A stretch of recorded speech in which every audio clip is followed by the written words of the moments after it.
Buenos días. ¿Cómo están? Ha sido increíble, ¿verdad? Estoy abrumado con todo esto. De hecho, me voy.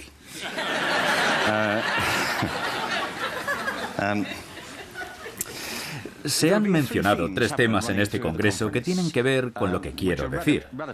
Uno es la extraordinaria creatividad en todas las conferencias que hemos escuchado y en todas las personas que están aquí, tanto por su variedad como por su alcance. El segundo es que no tenemos ni idea de lo que va a suceder en el futuro, ninguna idea de cómo va a resultar esto. A mí me interesa la educación. De hecho, creo que a todos nos interesa. ¿No es cierto? Miren, esto es muy curioso. Si estás en una fiesta y dices que trabajas en educación, bueno, si trabajas en educación no vas muy a menudo a fiestas. No te invitan. Y es extraño. Nunca te vuelven a invitar. Es raro. Pero si vas y alguien te pregunta ¿en qué trabajas? Y dices que en educación, ves cómo se ponen pálidos y piensan, oh Dios, ¿por qué a mí? Para una noche que salgo. Pero si les preguntas por su educación, te arrinconan y no paran de preguntarte. Porque es una de esas cosas que llega a la gente, como la religión o el dinero. Yo tengo un gran interés por la educación. Creo que todos lo tenemos. Y ese interés se debe en parte a que la educación es lo que nos va a llevar hasta ese futuro que no podemos comprender. Fíjense, los niños que comienzan la escuela este año se jubilarán en 2065. Nadie tiene una pista, a pesar de todos los expertos a los que hemos escuchado estos últimos días, de cómo va a ser el mundo en 5 años. Y sin embargo se supone que educamos a los niños para ese mundo. Así que creo que hay una gran incertidumbre. Y lo tercero es que todos estamos de acuerdo en las extraordinarias capacidades que tienen los niños. En su capacidad de innovación. Anoche, por ejemplo, Serena fue una maravilla, solo con ver lo que hace. Es fantástica, pero no creo que ella sea una excepción entre todos los niños. Es una persona extraordinariamente aplicada que descubrió su talento. Yo estoy convencido de que todos los niños tienen grandes talentos, que desperdiciamos sin piedad. Así que quiero hablar de educación y creatividad. Mi opinión es que ahora la creatividad es tan importante en la educación como la alfabetización, y deberíamos darle el mismo valor. Gracias.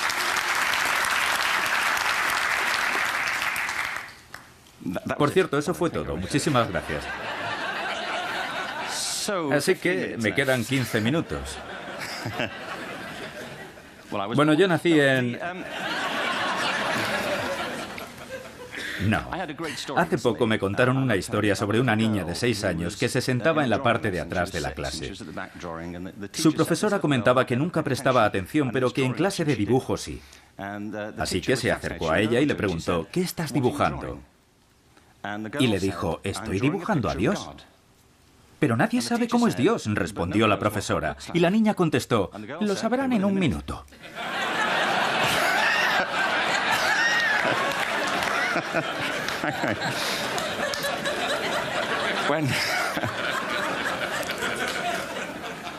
Cuando mi hijo tenía 4 años en Inglaterra, de hecho tendría 4 años en todas partes. Para ser exactos, tendría 4 años en cualquier lugar. Estaba en la representación de la Natividad. ¿Se acuerdan de la historia? Es una gran historia. Mel Gibson la contó. Puede que la hayan visto. Natividad 2. James hacía de José y estábamos encantados, ya que pensábamos que era un papel protagonista. Llenamos el lugar de gente con camisetas en las que ponía James Robinson es José. Él no tenía diálogo. ¿Recuerdan a los 3 Reyes Magos? Traen regalos, oro, incienso y mirra. Esto pasó de verdad. Estábamos viendo la obra y algo pasó. Creo que cambiaron el orden. Después le preguntamos, ¿salió todo bien? Y él dijo, claro, ¿por qué? Fue solo ese cambio de orden. En cualquier caso, los 3 niños entraron con paños de cocina sobre la cabeza, pusieron sus cajas en el suelo y el primer niño dijo, traigo oro. El segundo dijo, traigo mirra. Y el tercero dijo, traigo pienso.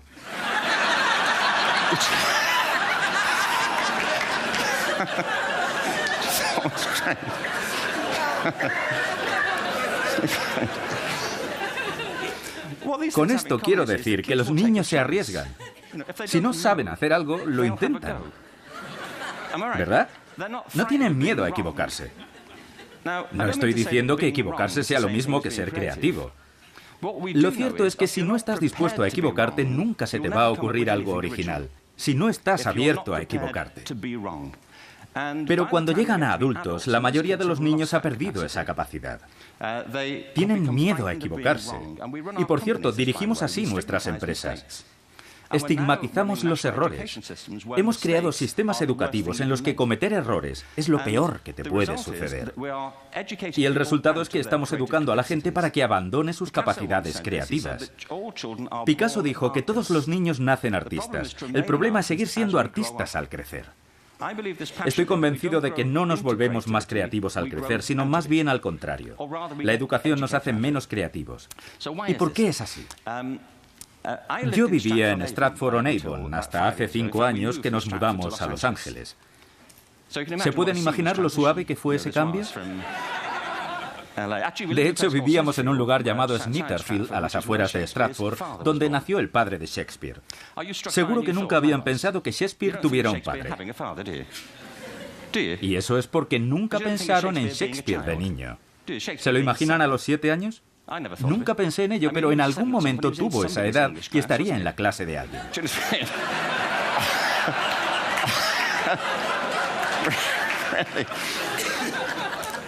Qué incómodo debía ser.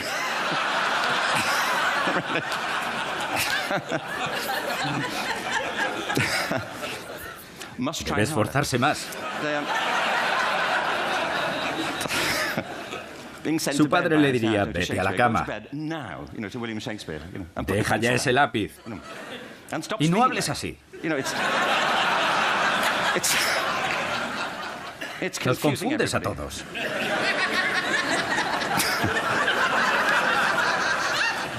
Bueno, nos mudamos a Los Ángeles y solo les quiero comentar algo sobre la transición. Mi hijo no quería venir. Tengo 2 hijos. Él ahora tiene 21 y mi hija 16. Él no quería venir porque tenía una novia en Inglaterra. El amor de su vida, Sarah. Llevaban juntos un mes. Y ya habían celebrado varios aniversarios, porque a los 16 eso es mucho tiempo. En el avión estaba muy alterado y me dijo, nunca encontraré a otra chica como Sarah. Y a decir verdad, estábamos contentos por eso.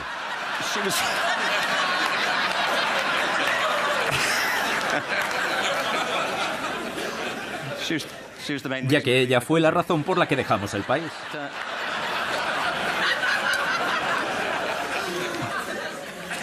Cuando te trasladas a Estados Unidos o viajas a otros países, te das cuenta de que todos los sistemas educativos del mundo tienen la misma jerarquía de materias.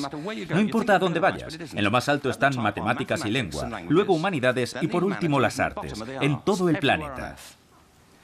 Y en casi todos los sistemas hay jerarquías dentro de las artes. Arte y música tienen un estatus más alto en las escuelas de danza y arte dramático. No hay ningún sistema educativo que enseñe danza todos los días de la misma forma que enseñamos matemáticas. ¿Por qué? ¿Por qué no? Yo creo que es importante. Las matemáticas son muy importantes, pero también la danza. Los niños bailan todo el tiempo cuando les dejamos. Todos lo hacemos. Tenemos cuerpos, ¿no? ¿Me perdí esa charla? Lo que ocurre es que cuando los niños crecen, los educamos progresivamente de cintura hacia arriba. Y después nos concentramos en sus cabezas, en un lado de la cabeza. Si un extraterrestre observara nuestra educación y preguntara ¿para qué sirve la educación pública?, teniendo en cuenta el resultado de quienes tienen éxito en este sistema, de quienes hacen todo lo que debe, de los ganadores, tendríamos que concluir que el propósito de la educación pública en el mundo es producir profesores universitarios. ¿O no? Son las personas que salen adelante. Yo solía ser uno de ellos, así que... Y me gustan los profesores universitarios, pero no deberíamos considerarlos como lo máximo a lo que puede aspirar la humanidad. Es solo una forma de vida. Son raros, y lo digo con afecto. Basándome en mi experiencia, los profesores tienen algo curioso. No todos, pero en general viven en sus cabezas. Viven ahí arriba y un poco hacia un lado. Están fuera de su cuerpo, de manera casi literal. Ven su cuerpo como un medio de transporte para sus cabezas. Una manera de llevar su cabeza a las reuniones.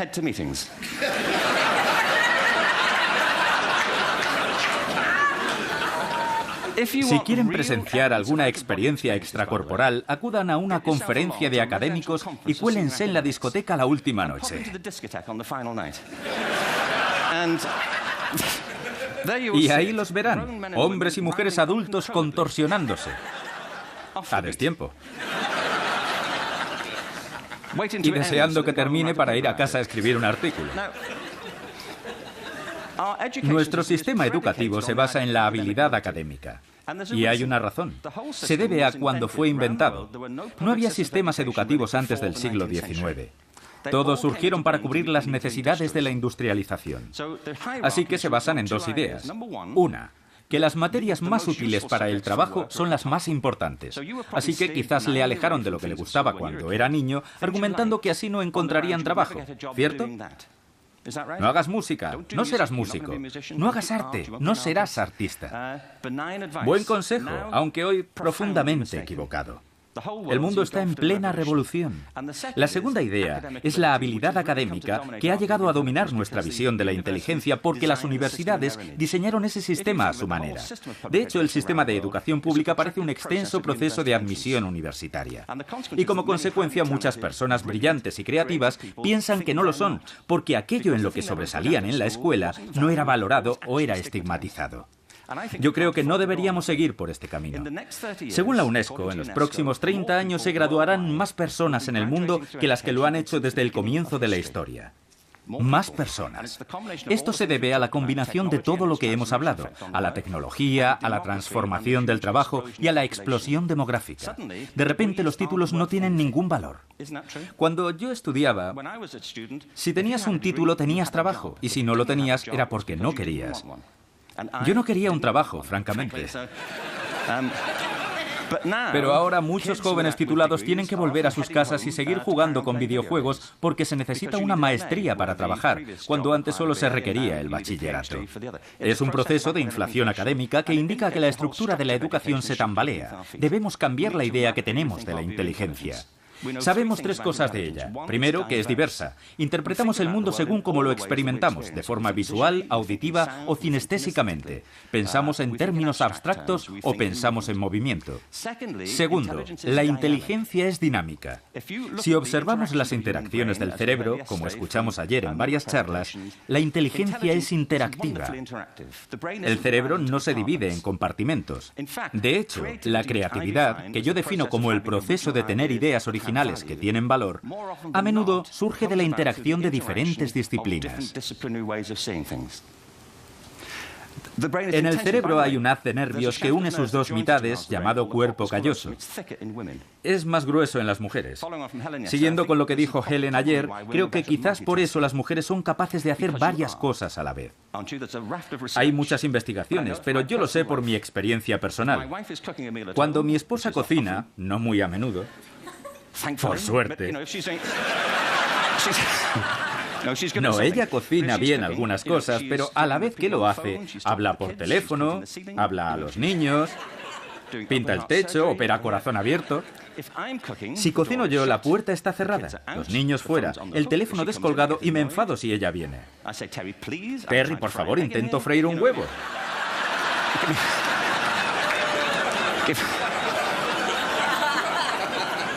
¡Déjame en paz! ¿Conocen ese dicho filosófico que enuncia si un árbol cae en el bosque y nadie lo escucha, ¿realmente ocurrió? ¿Se acuerdan de aquel castaño? Hace poco vi una camiseta con la leyenda: si un hombre habla en el bosque y ninguna mujer lo escucha, ¿aún está equivocado?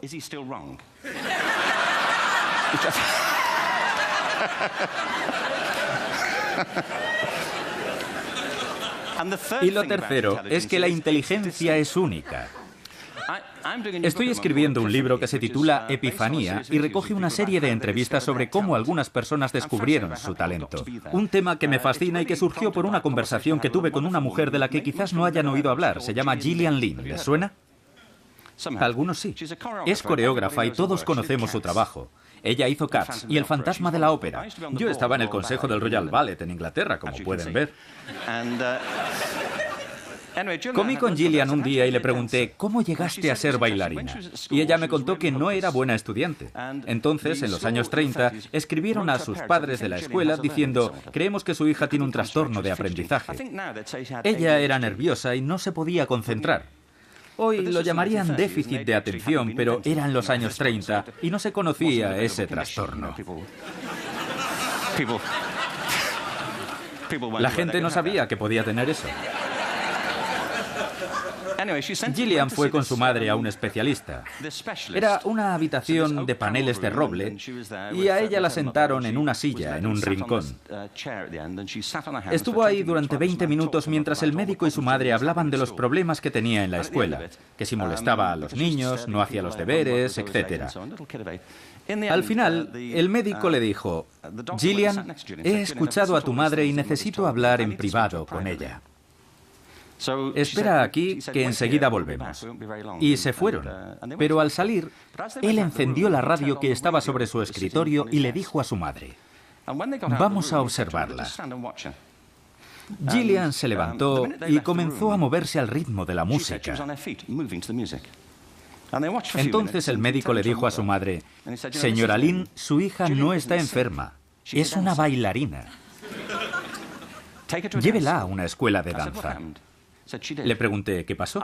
Ella dijo, me llevó y fue maravilloso. Aquel lugar estaba lleno de personas como yo. Gente que no se podía estar quieta, que tenía que moverse para pensar. Practicaban ballet o danza contemporánea. Luego entró a la escuela del Royal Ballet, se convirtió en solista y tuvo una carrera brillante con el Royal Ballet. Más tarde se graduó y fundó su propia compañía y conoció a Andrew Lloyd Webber. Ella ha sido la responsable de algunas de las obras musicales más exitosas de la historia. Ha hecho disfrutar a millones de personas y es multimillonaria. Otro médico quizá la habría medicado y le habría dicho que se calmara.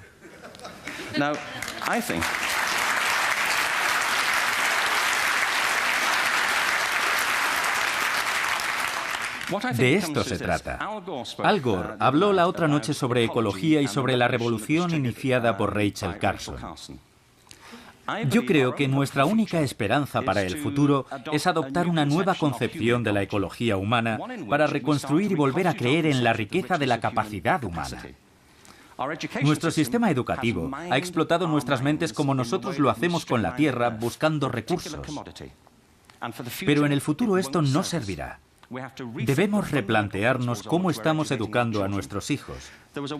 Hay una cita de Jonas Salk que dice, si desaparecieran todos los insectos de la Tierra, en 50 años desaparecería toda la vida en la Tierra. Si todos los seres humanos desaparecieran de la Tierra, en 50 años florecerían todas las formas de vida. Y tiene razón. Lo que Ted celebra es el don de la imaginación. Debemos usar este don sabiamente para poder evitar algunas de las situaciones de las que hemos hablado. Y la única forma es prestando atención a nuestra capacidad creativa y viendo en nuestros hijos la esperanza que representan. Nuestra tarea es educarlos como seres completos para que puedan enfrentarse al futuro. Quizá nosotros no veamos ese futuro, pero ellos sí lo verán. Y nuestro trabajo es ayudarles a que saquen provecho de él. Gracias. Bravo. Yeah.